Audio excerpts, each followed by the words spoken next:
Muy buenas noches.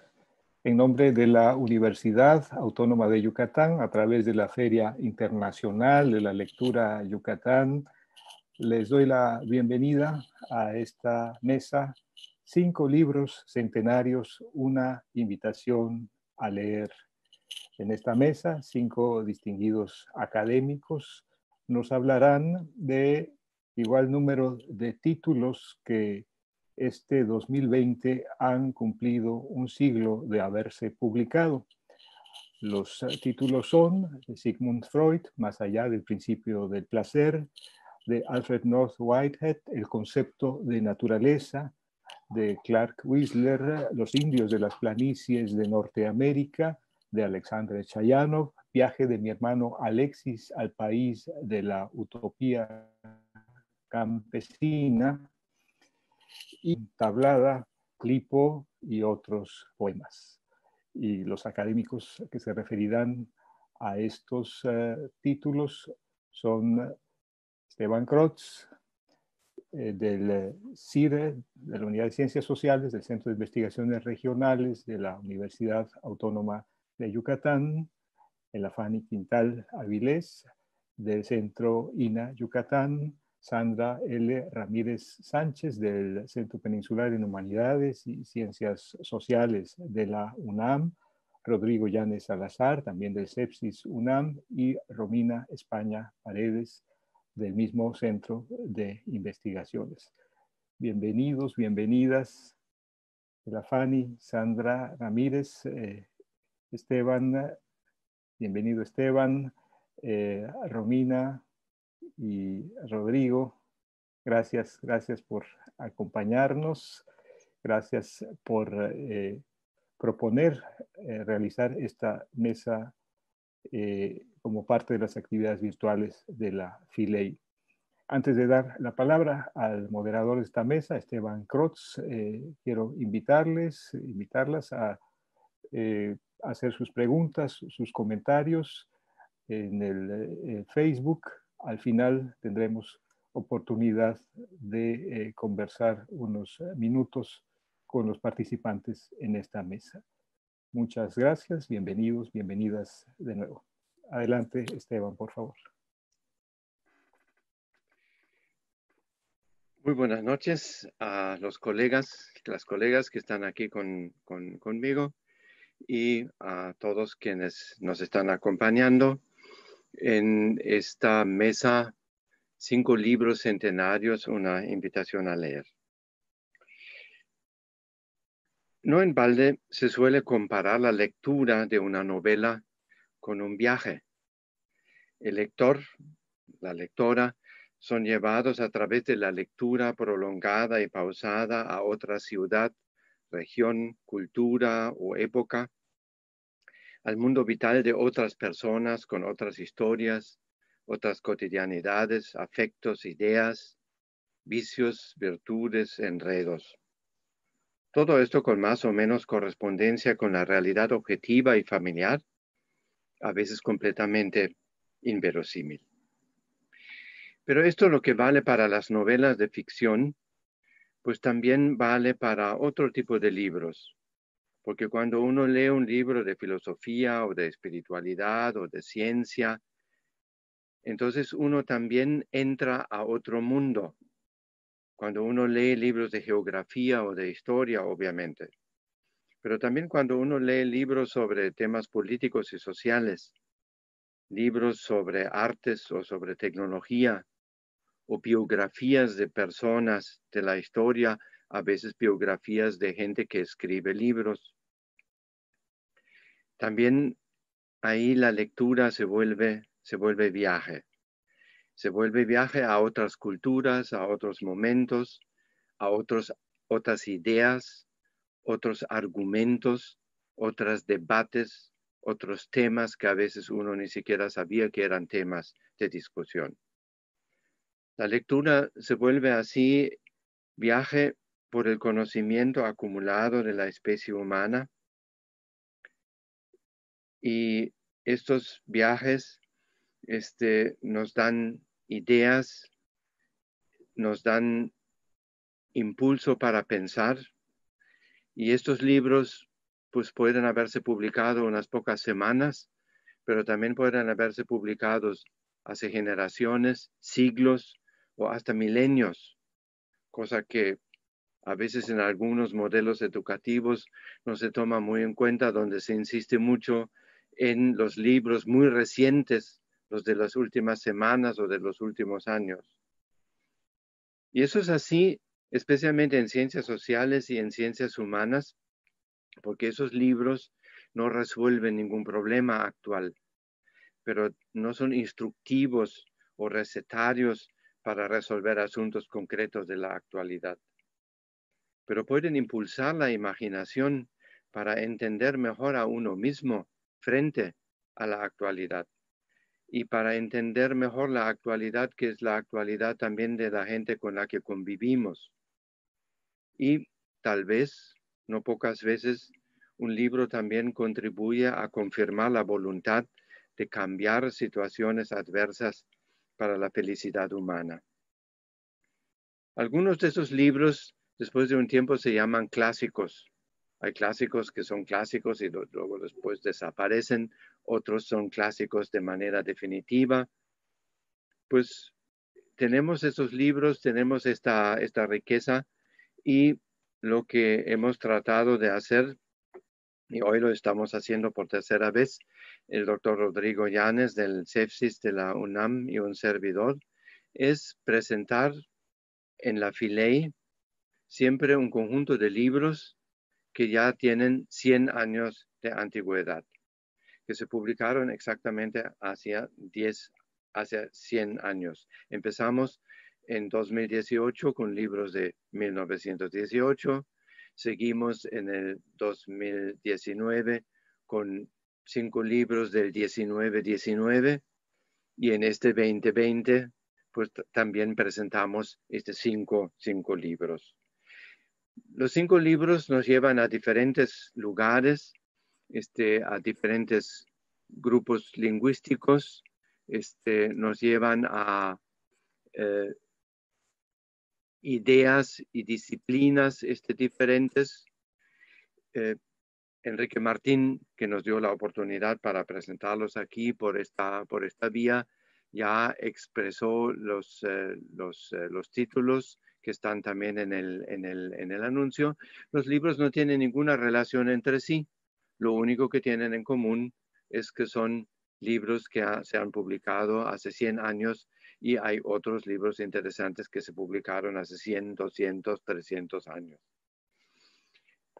Empezamos con un clásico, ciertamente del psicoanálisis de Sigmund Freud, Más allá del principio del placer, y lo va a presentar el doctor Rodrigo Llanes Salazar del CEFSIS de la UNAM. Él es egresado de la UADY y es antropólogo. Después sigue la doctora Sandra Ramírez Sánchez, quien es especialista en estudios sociales de la ciencia e innovación tecnológica, es profesora e investigadora también del CEFSIS de la UNAM, y nos presenta de Alfred Whitehead el concepto de la naturaleza, una temática, desde luego, en la pandemia actual, muy actual.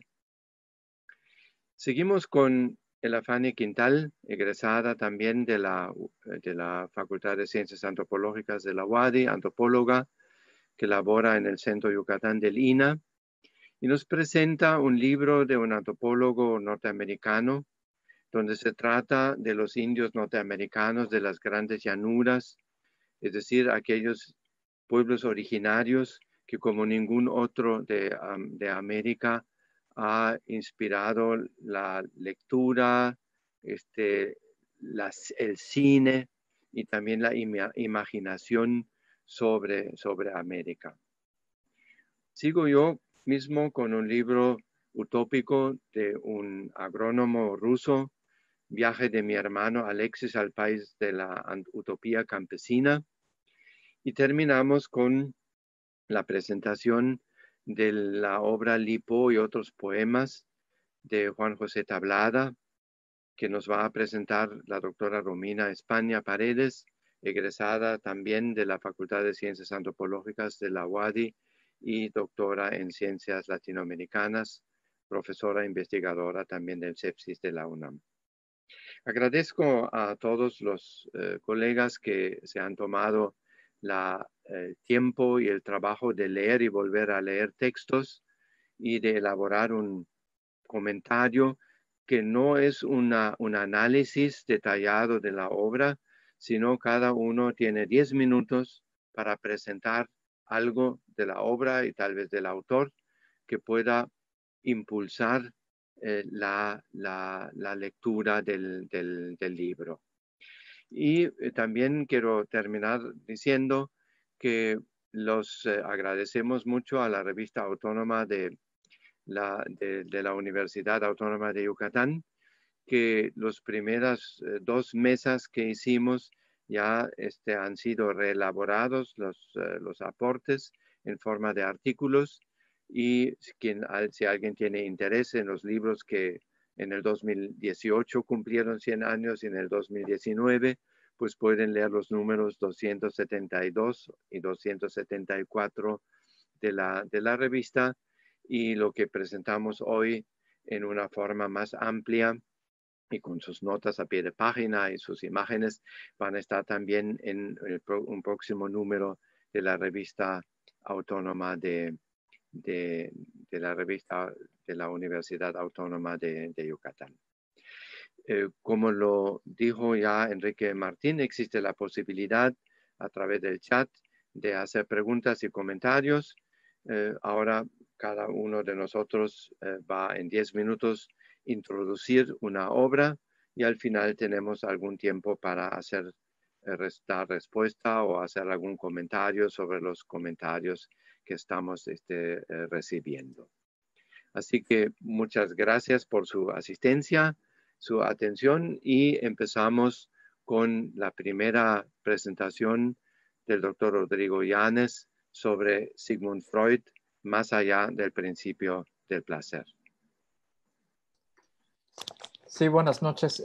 Muchas gracias tanto al doctor Esteban Krotz por la iniciativa en esta ocasión, así como al maestro Enrique Martín Briceño, director de esta feria, por darnos el espacio para presentar estas invitaciones a lecturas que tal vez si algunas personas hemos podido aprovechar es, además de todos los quehaceres domésticos, poder leer un poco más en algunos momentos. Entonces, espero que quienes nos escuchan tengan el interés por acercarse a estas obras, y yo voy a dar lectura al comentario para no irme por las ramas. Pocas obras de las humanidades y ciencias sociales han tenido tanto impacto fuera del ámbito propiamente académico como la de Sigmund Freud. Su estatuto como autor clásico, a propósito de lo que decía el doctor Krotz, en este momento al menos es innegable. Su influencia se puede apreciar tanto en el arte, particularmente a partir del surrealismo, como en los movimientos sociales, como aquellos que abogaban por una revolución sexual y la liberación de los aspectos represivos de la cultura. La vida y obra de Freud siguen siendo motivo de estudio, como lo muestra la reciente biografía elaborada por la historiadora y psicoanalista francesa Elisabeth Roudinesco. Incluso, la juventud de Freud ha sido ficcionalizada en una serie de suspenso para la televisión, estrenada en febrero de este año en el Festival de Cine de Berlín y un mes después en la plataforma ya omnipresente Netflix. Freud, recordemos, nació el 6 de mayo de 1856 en Moravia, actualmente Pribor, República Checa, en el seno de una familia judía. Cuando tenía 3 años, su familia se mudó a Viena, ciudad que unos años más tarde se convertiría en la capital del Imperio Austrohúngaro y en uno de los mayores florecimientos de la vida artística e intelectual en Europa de ese entonces. En 1873, Freud inició sus estudios de medicina en la Universidad de Viena, de donde se graduó en 1881. Entre 1883 y 1885 trabajó en el Hospital General de Viena y en 1886 abrió una clínica privada donde trató a pacientes con neurosis. En noviembre de 1899 publicó La interpretación de los sueños, obra que ha sido considerada fundacional del psicoanálisis. En 1905, Freud introdujo el concepto de pulsión, o Trieb en alemán, en su texto Tres ensayos sobre la teoría sexual. Desde entonces, sus ideas psicoanalíticas fueron severamente cuestionadas y rechazadas. Al respecto, el escritor austriaco Stefan Zweig, amigo de Freud, escribió en su autobiografía El mundo de ayer que Freud, cito a Zweig, se había distanciado de la universidad y de sus cautelas académicas a causa del modo impertérrito con que se había aventurado en las zonas terrenales y subterráneas del instinto, hasta entonces nunca pisadas y siempre evitadas con temor. Sin darse cuenta de ello, el mundo del optimismo liberal se percató de que aquel espíritu no comprometido con su psicoanálisis le socavaba implacablemente la tesis de la paulatina represión de los instintos por parte de la razón y el progreso, y de que ponía en peligro su método de ignorar las cosas molestas con la técnica despiadada de sacarlas a la luz. Entonces, si las lecturas son viajes a distintos lugares, aquí sería un viaje al interior o al inconsciente. El ensayo Más allá del principio del placer, escrito entre 1919 y 1920 y publicado en este último año, es considerado uno de los textos más controvertidos de Freud, así como uno de los más ambiguos y confusos. Es también uno de los más emblemáticos del autor, una de las rupturas más significativas en su pensamiento, ya que introduce la famosa distinción entre el principio de placer y el principio de muerte, o entre eros y tánatos, así como la idea de pulsiones agresivas de la humanidad. Resulta difícil no pensar que estas ideas de Freud fueron influenciadas por la Primera Guerra Mundial, aquella catástrofe que, en palabras del historiador británico Eric Hobsbawm, marcó el derrumbe de la civilización occidental del siglo XIX y que inauguró la era de las matanzas. Además, como observa Lionel Trilling, en estos años la sombra de la muerte deja sentir su peso en la vida de Freud, pues Anton von Freud, psicoanalista y colaborador cercano de Freud, murió de cáncer en 1920 tras largos y terribles sufrimientos. Y tan solo unos días después, Sophie, la hija de Freud, falleció a los 26 años debido a la epidemia de gripe que todavía cobraba vidas en Europa, la mal llamada gripe española. No obstante, hay que tener en cuenta que, como señala Paulina Corsi, Freud comenzó la elaboración de Más allá del principio del placer antes de los fallecimientos de su hija Sophie y de su colaborador von Freud. Como apunta Corsi, el propio Freud negó la influencia de dichos sucesos en el desarrollo de sus ideas sobre las pulsiones de muerte, con el fin de reflejar una mayor objetividad en la materia. Del mismo modo, se puede reconocer como un antecedente de estas tesis el trabajo de Sabina Nikolaevna Spielrein, particularmente su artículo de 1912, La destrucción como causa de devenir.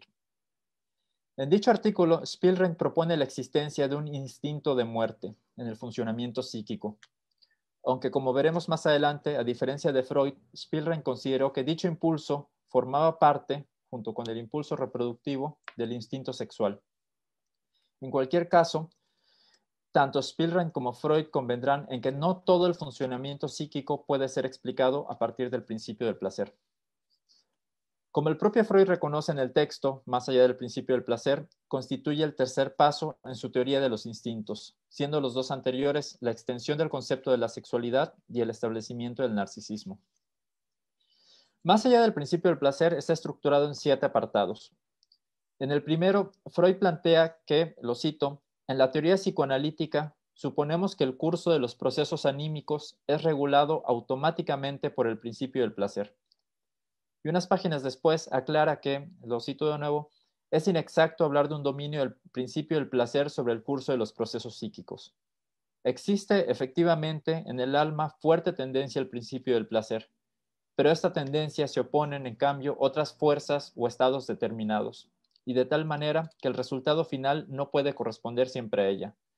En el ensayo, lo que Freud hará es explorar cuáles son estas otras tendencias que explican la estructura psíquica, los procesos psíquicos en los seres humanos. El segundo apartado comienza haciendo referencia a la Primera Guerra Mundial, a la espantosa guerra que acaba de llegar a su fin, como se refiere Freud a ella, la cual ha hecho surgir una gran cantidad de casos de neurosis traumática. y ha puesto término a los intentos de atribuir dicha enfermedad a una lesión del sistema nervioso producido por una violencia mecánica, escribe Freud. Metodológicamente, Freud aborda los casos de neurosis traumática a partir del estudio de los sueños, los juegos de los niños, así como a partir del tercer apartado, situaciones de repetición, ¿no? Se pregunta por qué hombres, seres humanos, repiten constantemente ciertas acciones. Dice, hombres en los que toda amistad termina por la traición del amigo, hasta amantes cuya relación con las mujeres pasa siempre por las mismas fases y llega al mismo desenlace. Tanto el caso de un niño de 1 año y medio que utilizaba sus juguetes más que para jugar con ellos a estar fuera, escribe Freud, como los de las repeticiones antes mencionadas, todos estos casos le hacen suponer a Freud que en la vida anímica existe realmente una obsesión de repetición que va más allá del principio del placer y a la cual nos inclinamos ahora a atribuir los sueños de los enfermos de neurosis traumáticas y los juegos de los niños. A partir del cuarto apartado, Freud reconoce, y lo cito, que lo que sigue es pura especulación. Y del quinto apartado en adelante recurrirá a estudios biológicos para desarrollar su hipótesis sobre el principio de muerte. Así, parte de los postulados de que, lo cito, la meta de toda vida es la muerte y que lo inanimado era antes que lo animado. Freud reconoce que al mismo tiempo que en todo ser vivo impera el instinto de conservación, la total vida instintiva sirve para llevar al ser viviente hacia la muerte.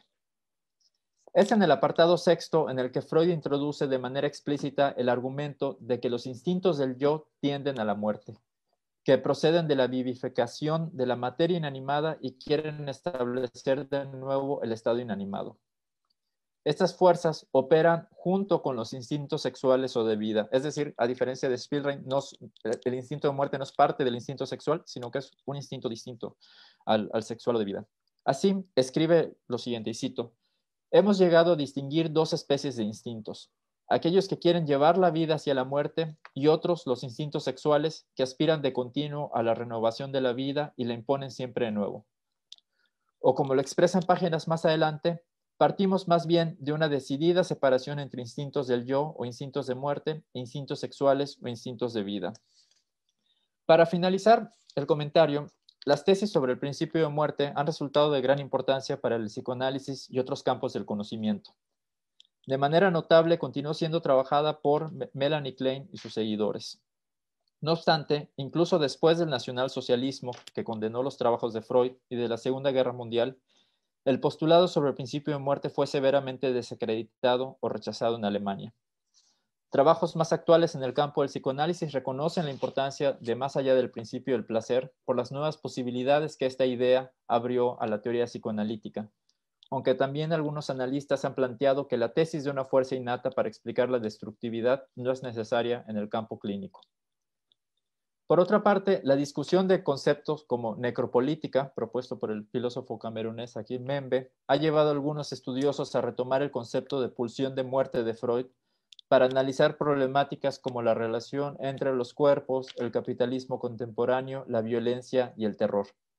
Finalmente, en algunos ámbitos de la ecología, los derechos humanos y los movimientos sociales, es común encontrar un discurso de rechazo a proyectos de inversión a gran escala, generalmente caracterizados como megaproyectos de muerte.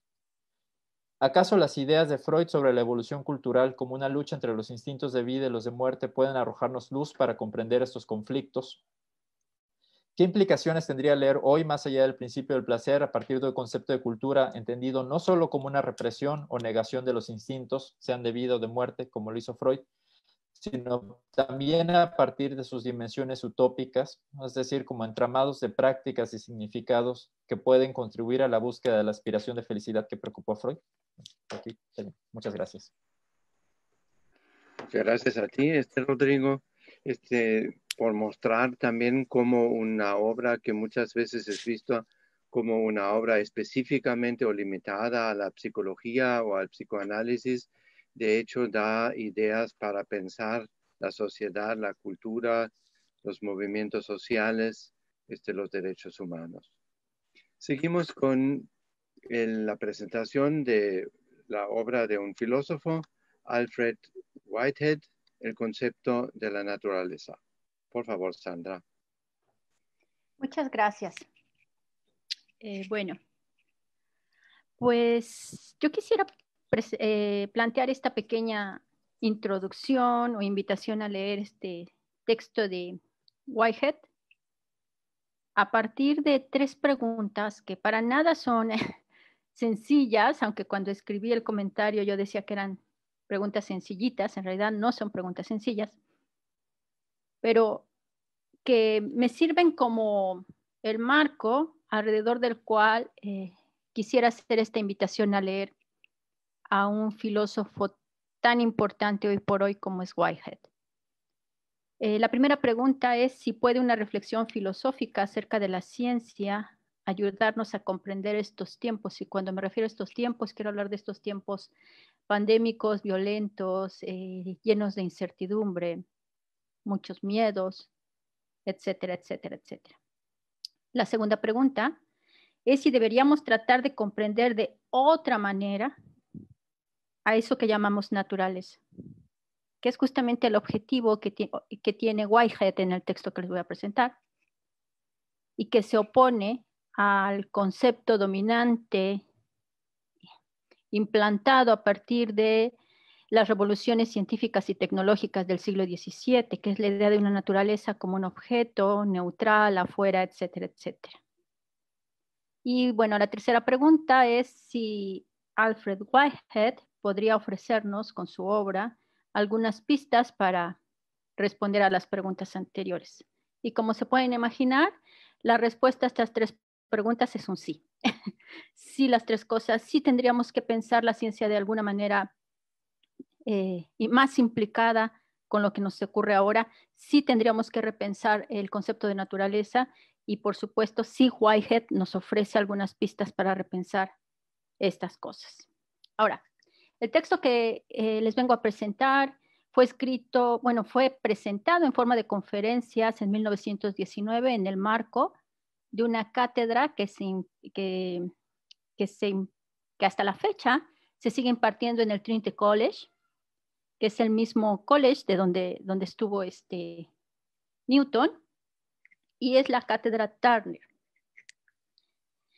Whitehead es el primero de los conferencistas y obviamente se le invita para dar un cursito, así como una serie de conferencias a gente culta, sí, pero no especialista.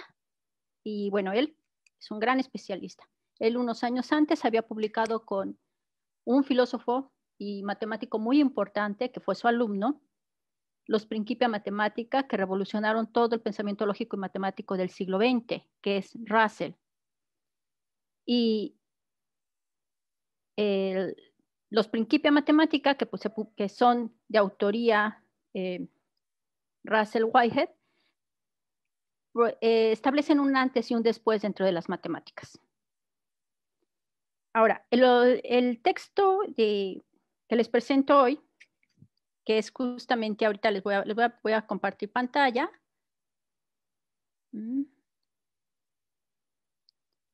Bueno, no se los comparto, porque debí de haberlo hecho antes. Bueno, el texto que les presento hoy se ubica justamente, es el que se ubica justamente entre los Principia Mathematica y el texto que es el texto clásico de Whitehead, que se llama La filosofía del proceso. Es decir, es un libro de tránsito. ¿Pero de tránsito de qué? De tránsito de una concepción metafísica acerca de la naturaleza, acerca de lo real. Es decir, en los Principia Mathematica, Whitehead asume un concepto de naturaleza que es atómico, que es de hechos configurados, que tiene una relación, digamos, objetiva con el lenguaje. Y en la filosofía del proceso ya ofrece una concepción relacional, diríamos hoy, de lo que es la naturaleza. Es decir, no hay hechos, sino que hay relaciones a partir de los cuales se construyen los hechos. Y este texto, que se llama El concepto de naturaleza, que son una serie de conferencias que se dictan a no especialistas, es este libro de tránsito. Y en este tránsito, Whitehead se está haciendo una pregunta que a él le resulta fundamental. Y es, ¿cómo pensar lo real a partir de la teoría de la relatividad general publicada por Einstein. Aquí conviene decir que han pasado ya muchísimos años, más de 100 años, de que se publican las dos teorías de la relatividad de Einstein, la especial y la general, y todavía no alcanzamos a comprender o a vislumbrar muchas de las consecuencias de esta concepción física del mundo. Y por supuesto, si pensamos en la mecánica cuántica, pues menos, ¿no? Pero Whitehead es justo lo que está intentando. Está diciendo, bueno, a ver, si tomamos en cuenta lo que está diciendo Einstein en su teoría general de la relatividad, ¿cómo podemos pensar lo real? Y la pregunta tiene sentido porque él dice, y tiene razón, que Einstein está modificando dos conceptos básicos dentro de la mecánica newtoniana y dentro de la filosofía kantiana, que son los fundamentos de la ciencia moderna. Y estos dos conceptos son el tiempo y el espacio. Entonces, lo que va a decir Whitehead es qué pasa si pensamos la temporalidad y la espacialidad a partir de estas dimensiones descritas por las teorías matemáticas de Einstein. Y él dice, bueno, lo que pasaría es algo muy interesante. Lo que pasaría es que ya no podemos pensar a la materia como algo inerte que está fuera o que está ahí fija de una vez y para siempre. Y bueno, aquí conviene también recordar que para Newton el universo profundo, ese que articula todo lo que existe, está compuesto por dos cosas muy sencillas, que son la materia y las fuerzas. Y a partir de eso Newton construye todo el universo físico. Y lo que hace Whitehead a partir de una lectura de Einstein, es decir, no podemos sostener la realidad de esta materia inerte allá afuera, porque la materia sería una consecuencia de cómo se estructura el espacio y el tiempo con una tercera cosa que entra ahí, que es la subjetividad humana, o la subjetividad con mayúscula.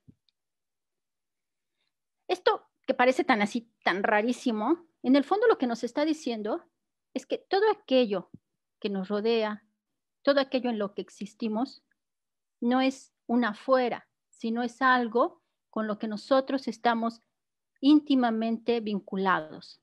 Es decir, que vivimos en un universo relacional donde la subjetividad es fundamental.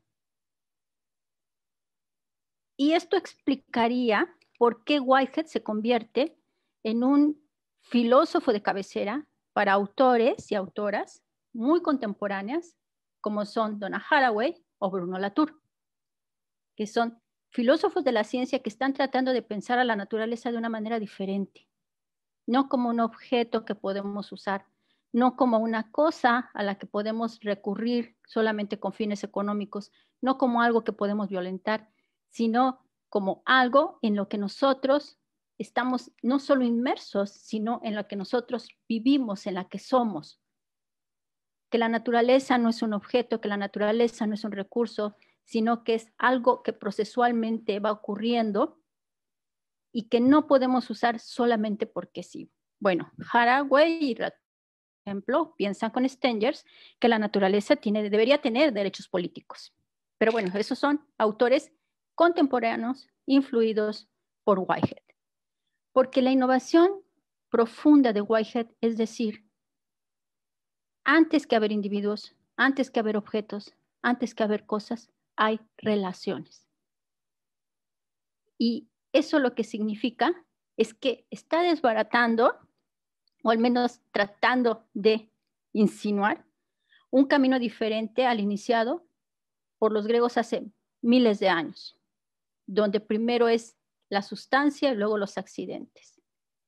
Lo que nos diría Whitehead es, primero están todos los accidentes que conforman las sustancias. Primero están todas las relaciones que nos hacen ser los que somos. Y volviendo a estos tiempos pandémicos, tendríamos que pensar nosotros, ¿cuáles son las relaciones que hemos constituido para constituirnos como lo que ahora somos, que estamos inmersos en esta cosa impensable hace un año, y que sin embargo nos está tocando a todos como humanidad y que debiera, creo yo, obligarnos a pensar la vida de una manera diferente. Y sí estoy convencida que una apuesta por una metafísica, no de individuos, no de sustancias, no de objetos, no de cosas, sino de relaciones que dan lugar a lo existente, a la vida, puede ser un camino para vivir de una manera diferente. Bueno, eso es todo lo que yo diría. Gracias. Muchas gracias, Sandra. Es bastante. Yo creo que muchos de los que participan o que están viendo han tenido clases de filosofía, y las clases de filosofía en la prepa muchas veces vacunan contra la filosofía. Entonces, lo que muestra Sandra es que un libro de un filósofo muerto puede dar un montón de ideas para hacer lo que en la pandemia realmente nos está exigiendo, el pensar la vida de otra forma y pensar a partir de otras alternativas cómo podríamos rehacer esta realidad. Seguimos con Fanny Quintal, el que nos va a presentar de Clark Wissler, Los indios norteamericanos de las grandes llanuras. Bueno, el texto que voy a comentar muy brevemente, menos de 10 minutos, se llama en inglés North American Indians of the Plains, y no hay una traducción en castellano. Hace ya varias décadas, en la entonces Universidad de Yucatán, en la licenciatura de Ciencias Antropológicas, el plan de estudios incluía 2 años de tronco común. En el primer semestre, una de las asignaturas, Introducción a la Antropología, consistía básicamente en el estudio de un texto que fuera ya en la 7ª década muy criticado, el libro de Ralph Mills y Harry Hoyer, Introducción a la Antropología. Un libro que, pese a todos los descalificativos que recibió de parte de quienes entonces proponían sustituir el estudio de la antropología por la lectura exclusiva del materialismo histórico, proporcionaba entonces un panorama general acerca de una vertiente de la disciplina y dejaba en quien lo leía una idea, en principio, muy clara de lo que ésta pretendía ser. Hoy probablemente ya nadie lee este texto, y algunas críticas a su orientación general son sin duda muy válidas.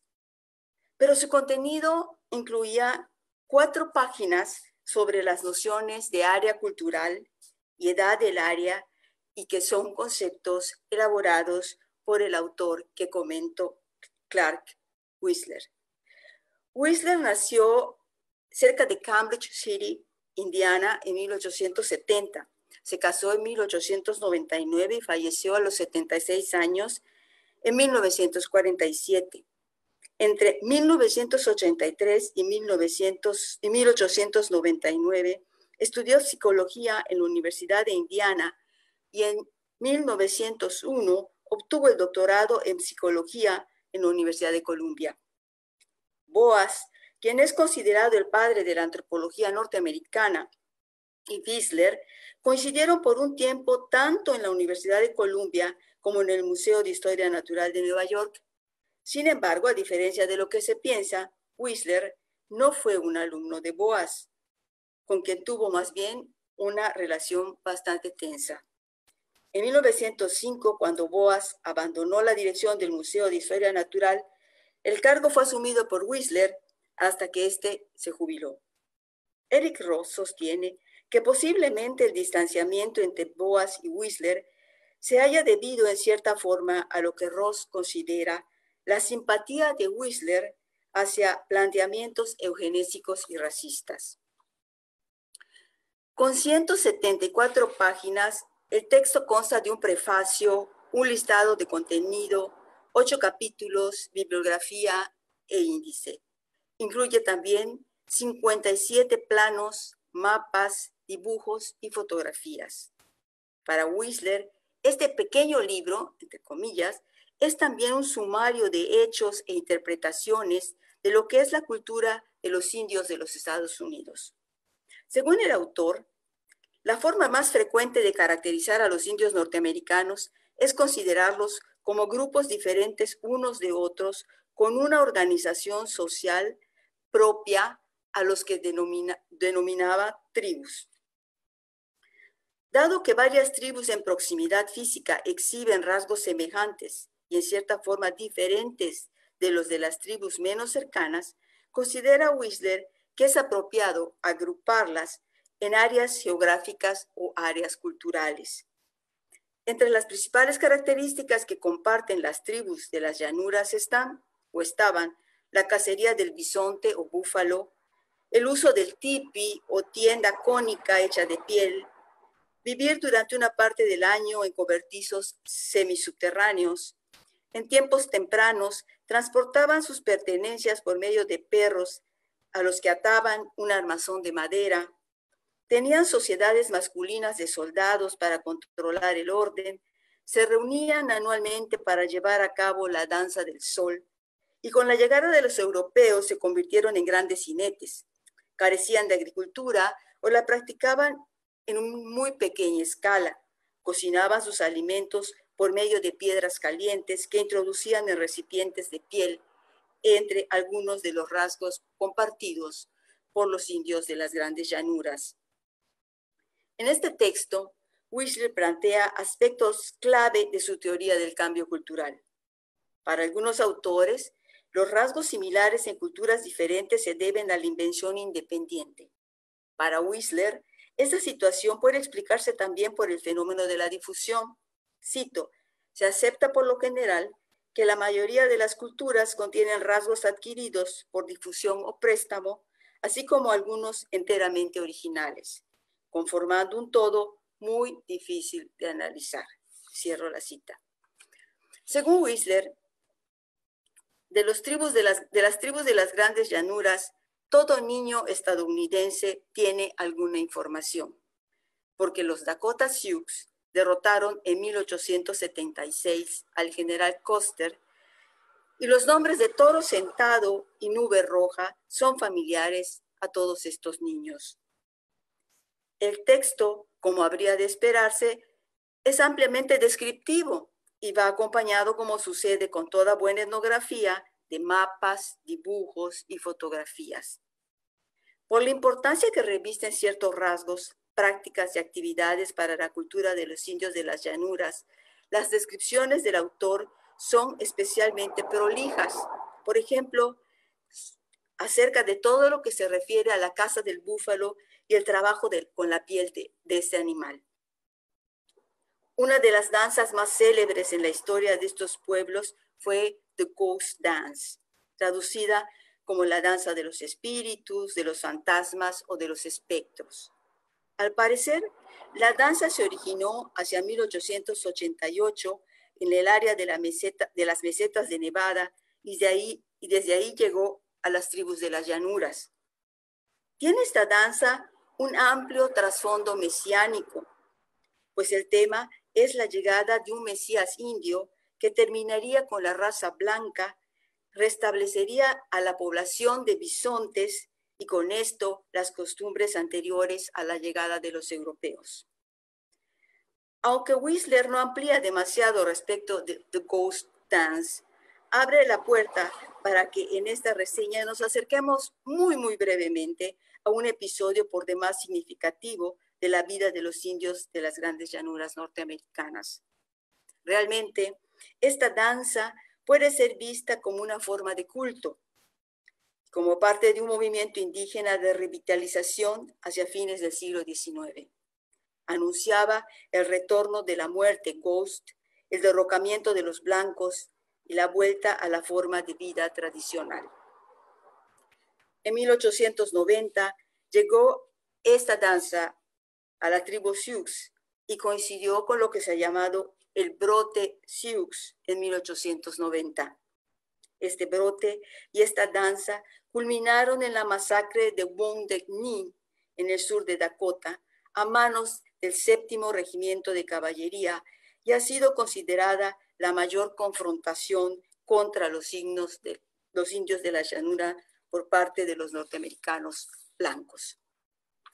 Sin duda, esta pequeña obra, The North American Indians of the Plains, acerca de la cultura más importante, quizá, del pueblo, del territorio norteamericano, es relevante porque nos remite a investigaciones que permitieron el desarrollo de un tipo de antropología que fuera dominante en la primera mitad del siglo XX. Además, la cultura y las luchas de los indios de las llanuras están aún presentes en la imaginación, el arte, la literatura y el cine. Leer North American Indians of the Plains contribuye además a entender la riqueza que la diversidad cultural significa para la humanidad. Eso sería todo. Muchas gracias. Muchas gracias por esa presentación que puede ser muy, aparte de las cuestiones teóricas y de historia de la antropología, importante para ubicar la temática de la población maya, que normalmente vemos muy cerrada en sí misma en relación a otros pueblos originarios de América. Sigo yo y pasamos de esa manera de las planicies norteamericanas a Rusia con el texto Viaje de mi hermano Alexis al país de la utopía campesina. Nos lleva ese pequeño libro a la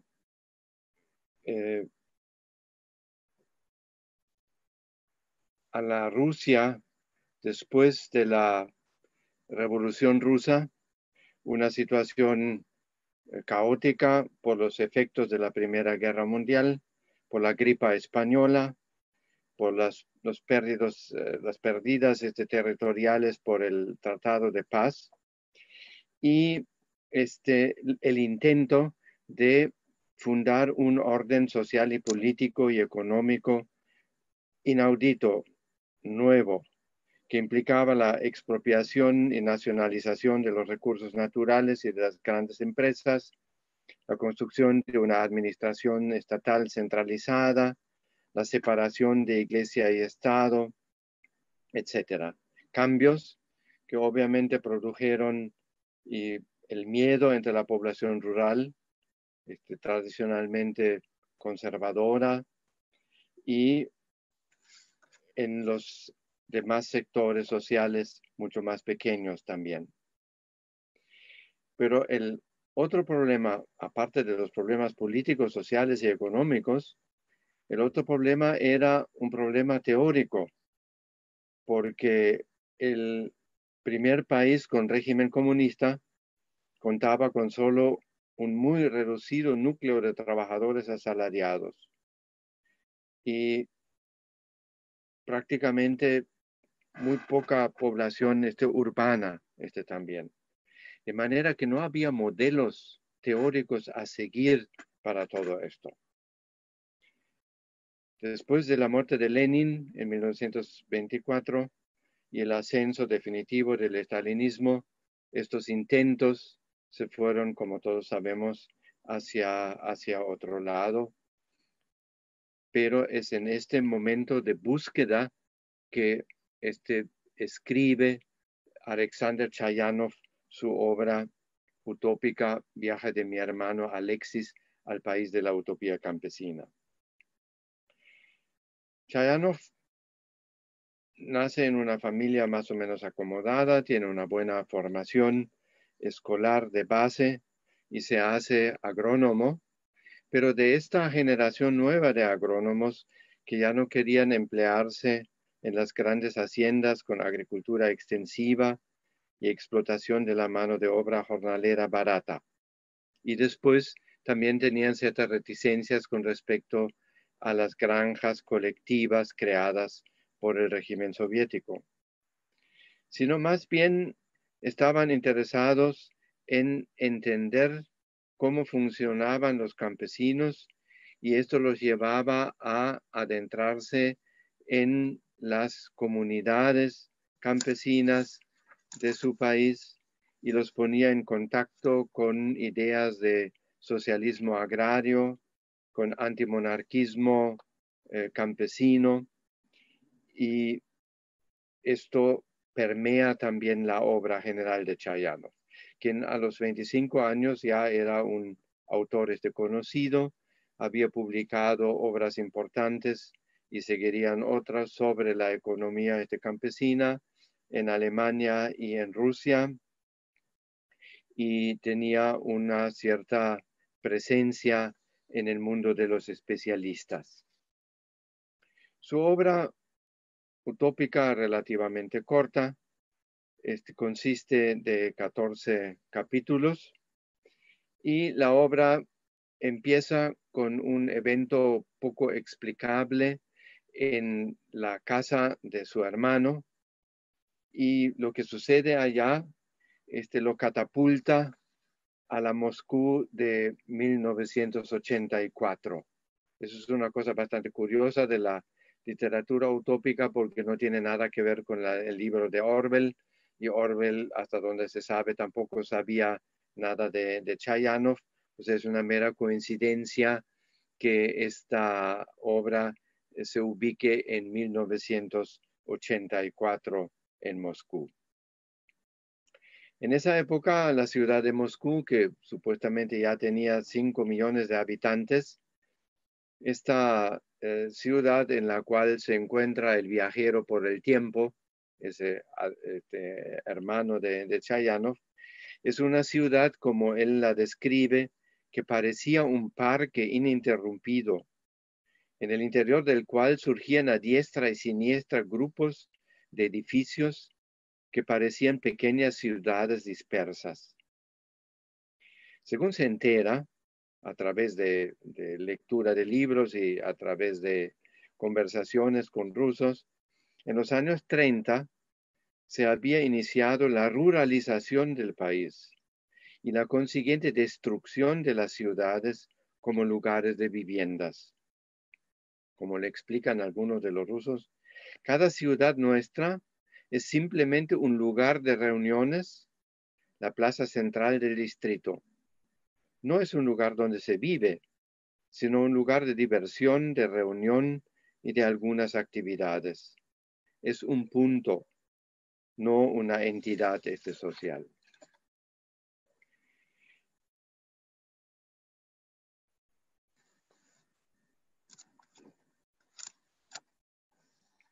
Desde entonces, los partidos campesinos estaban en el poder, en el nivel local y en nivel de la sociedad entera.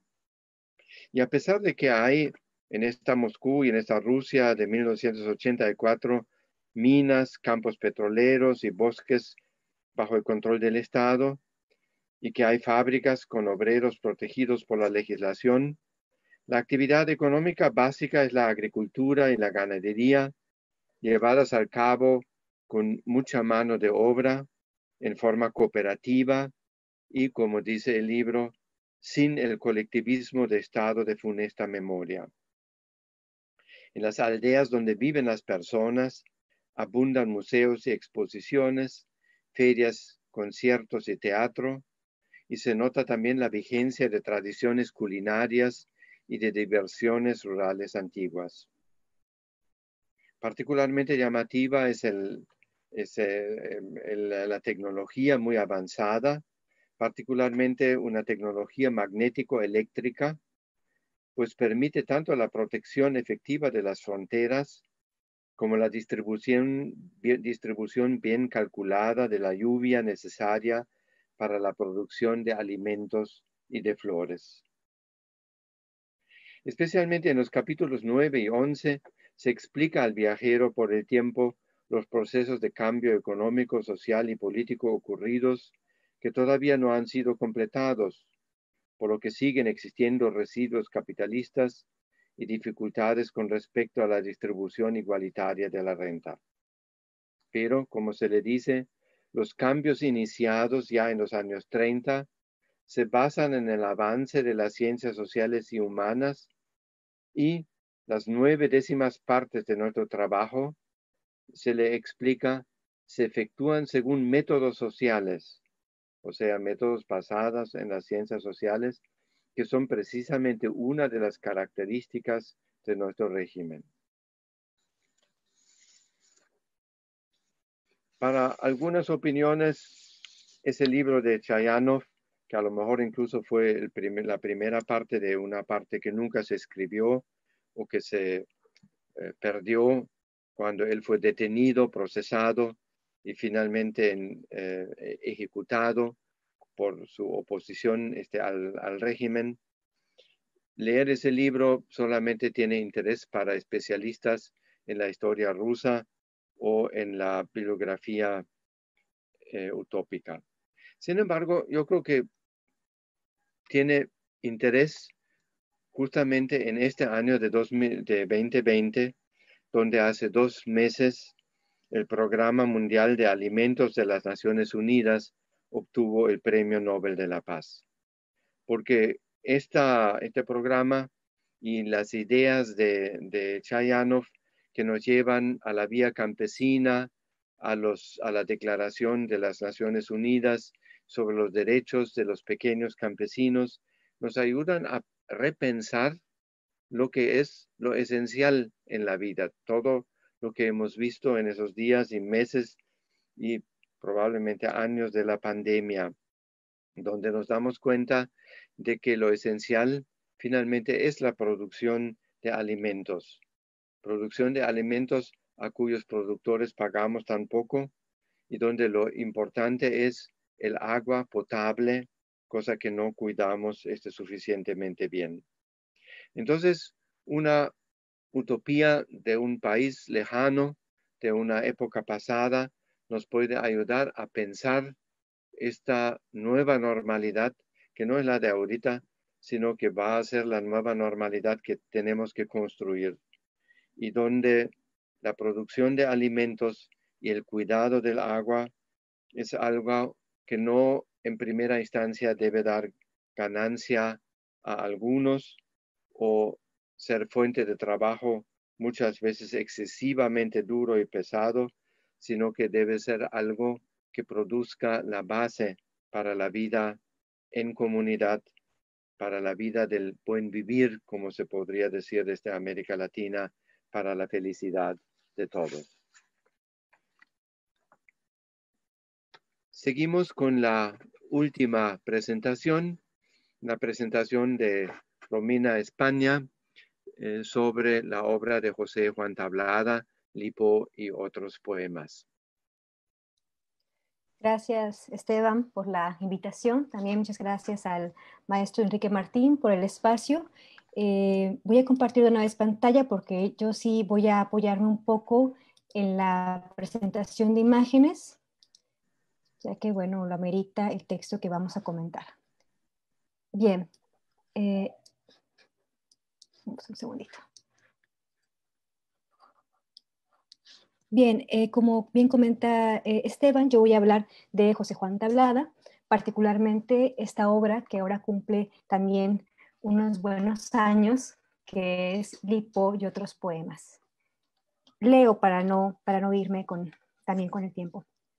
Considerado precursor del modernismo en México, así como el primer poeta en introducir el haiku, José Juan Tablada ha sido reconocido por constantes transformaciones en la estética y también por su orientalismo, que expresó no solo en su poesía, sino también en ensayos, artículos periodísticos, así como en sus famosos dibujos sobre temas orientales. Pero la innovación estética y poética de Tablada alcanzó otras manifestaciones vinculadas con la vanguardia artística que en el contexto literario de la primera mitad del siglo XX tuvo un punto de encuentro con la poesía modernista. Este es el caso del original poemario Lipo y otros poemas, publicado en 1920, donde Tablada enlazó la novedad del caligrama y de la poesía sintética, al mismo tiempo que empalmó su orientalismo con el decadentismo del modernismo latinoamericano. Con tan solo 23 años, Tablada destacó como uno de los principales poetas modernistas. Su obra Ónix, publicada en la revista Azul, todavía a finales del siglo XIX, lo convirtió en el precursor del movimiento simbolista y el decadentismo en México. En ese célebre poema, Tablada supo expresar el sentimiento del fin del siglo. El viaje de Tablada a Japón en 1900 fue posible gracias al apoyo de uno de los mecenas de la revista Moderna, de la cual él fue de hecho uno de los principales fundadores, con la misión de enviar desde aquel país noticias para la revista. Este viaje significó para Tablada el inicio de una estrecha relación con la cultura y la poesía japonesa. Muestra de su pasión por el Oriente fue la construcción de una casa estilo japonés en la Ciudad de México, su colección de objetos japoneses, así como numerosos artículos publicados en el periódico Imparcial. Si bien durante ese tiempo se alejó de la poesía y se dedicó a los negocios de importación de vinos, posteriormente su interés por la cultura oriental formaría parte de la singularidad de su poesía. El estallido de la Revolución Mexicana fue determinante en la vida artística y personal de Tablada. Crítico de la Revolución y defensor del huertismo, el poeta mexicano se exilió en Nueva York en 1914. Regresó a México en 1903 con el triunfo de Venustiano Carranza, quien lo nombró secretario de la representación mexicana en Caracas y Bogotá.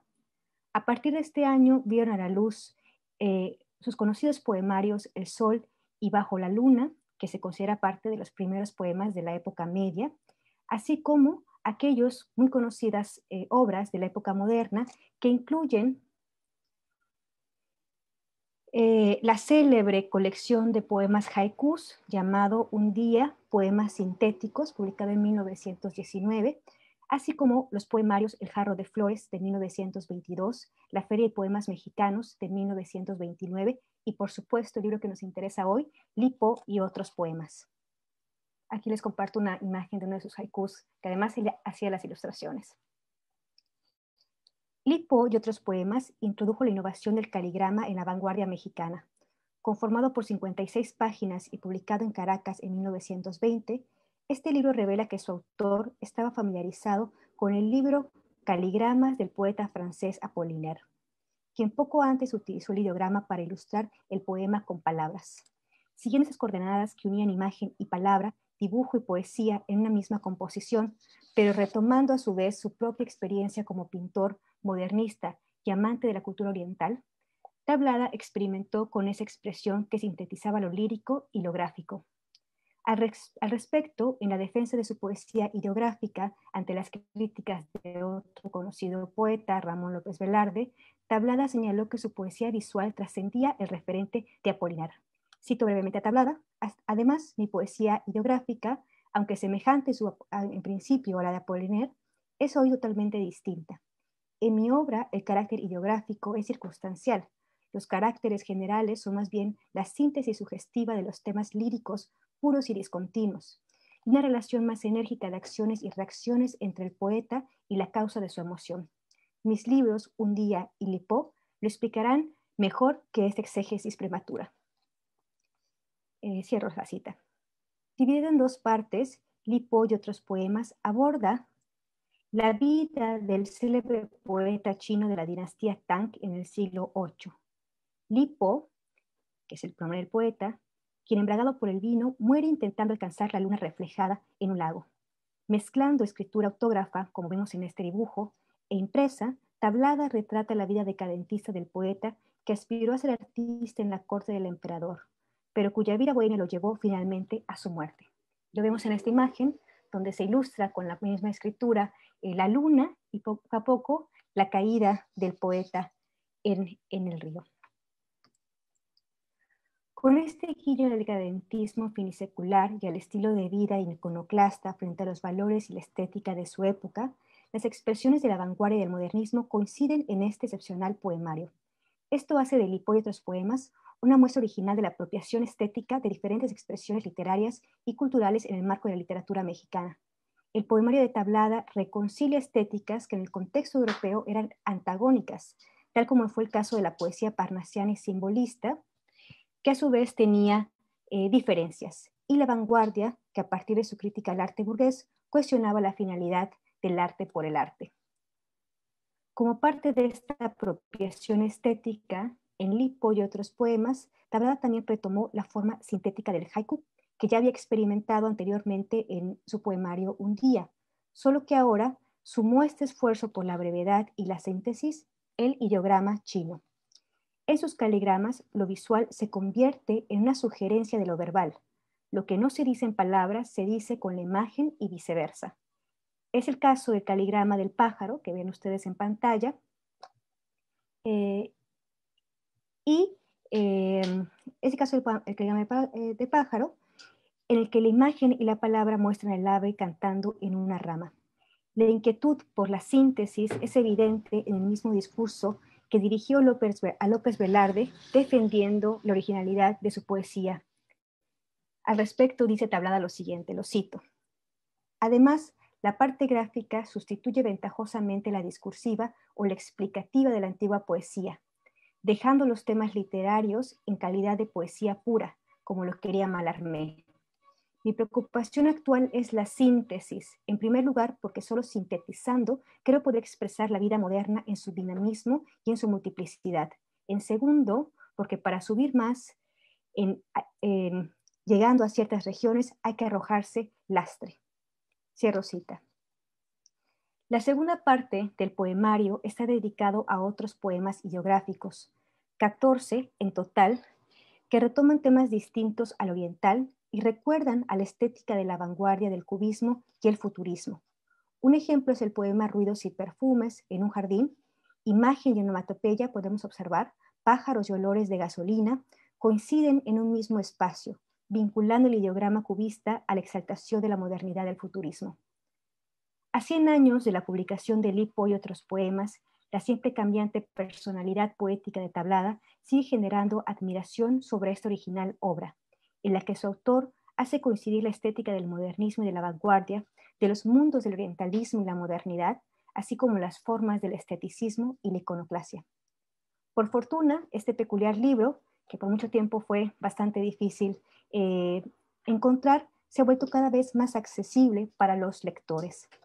Parte de ese esfuerzo por difundir la obra de Tablada es la reciente publicación de la edición facsimilar Lipo y otros poemas de la UNAM, en la cual se respeta las dimensiones, la acentuación e incluso los errores originales del libro. Además, sea esta breve presentación una invitación a leer o releer esta obra desde su atrevimiento y originalidad estética de quien fuera homenajeado y nombrado por sus contemporáneos como el poeta mexicano representativo de la juventud. Muchas gracias.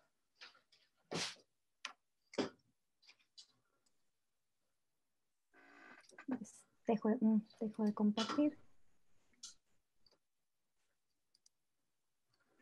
Muchas gracias.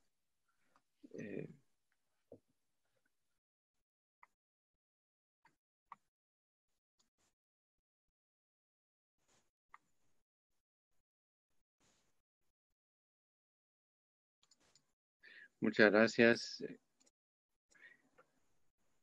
Romina. Con eso termina este viaje al cual les invitamos esta noche. Un viaje por disciplinas, psicoanálisis, filosofía, antropología, pensamiento utópico, poesía. Un viaje también por lenguas y culturas, y no solamente por temas, sino como nos mostró ahora al final Romina, no solamente se viaja por los problemas, por los lugares, se aparecen diferentes personajes, actores sociales, individuales y colectivos, sino también se viaja en el mismo idioma, tratando de averiguar las posibilidades y los límites del mismo hablar y del mismo escribir. Queremos que esta noche sea simplemente una invitación a la lectura y como lo comentó Enrique Martín al comienzo, hay posibilidades de comentarios. No sé si los que nos ayudan allá, Eleonor, tienen algún comentario que nos pueden hacer para que quien quiera pueda opinar sobre eso. Parece que no hay preguntas, Esteban, pero yo sí quisiera saber si hay alguna edición en español accesible del concepto de naturaleza y de el viaje de mi hermano Alexis al país de la utopía campesina. Claro que hay un, de hecho, tenía yo preparado aquí una imagen que ya no proyecté porque se me pasó. Ya cuando la quise proyectar, pues ya estaba yo hablando. Cactus. Cactus tiene publicado el concepto de naturaleza y creo que es de hace unos, ahorita te digo exactamente de cuándo es, ¿eh?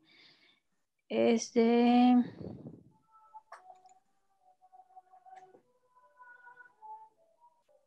...2019, es justo del año pasado.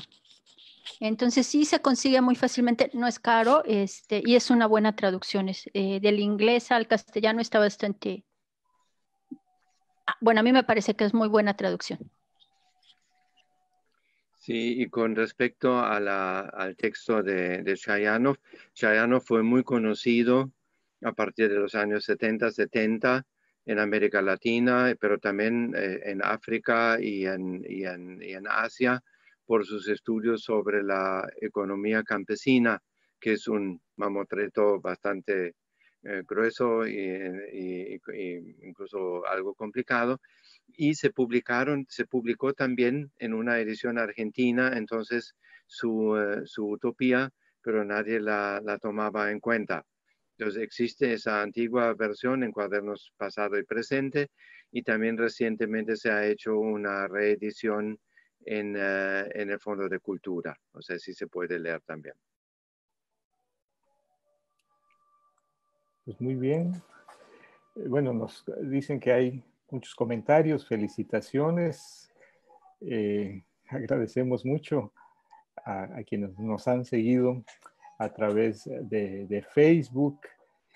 Y bueno, pues creo que no queda más que dar las gracias a quienes han participado en esta mesa, quienes han sido nuestros guías en estos 5 viajes por igual número de títulos. Pues invitamos a todos a acercarse a aquellos que más les hayan atraído. También a estar atentos a las actividades que tiene la FILEI. Esta es la penúltima del año, la última será este viernes a las 5:30 de la tarde. Es una charla que se titula Lo chido de leer relatos mayas. La va a dar Joshua Abimael Cupérez. Es una actividad que hacemos con el programa institucional de estudios del pueblo y la cultura mayas de la UADY. Y bueno, muchas gracias, Esteban Crotz, Elafani Quintal Avilés, Rodrigo Llanes Salazar, Sandra Lucía Ramírez Sánchez y Romina España Paredes. A todos ustedes, muy buenas noches y nos vemos en la próxima. Bueno, buenas noches, muchas gracias. Gracias. Gracias. Gracias Hasta luego. Que estén bien todos.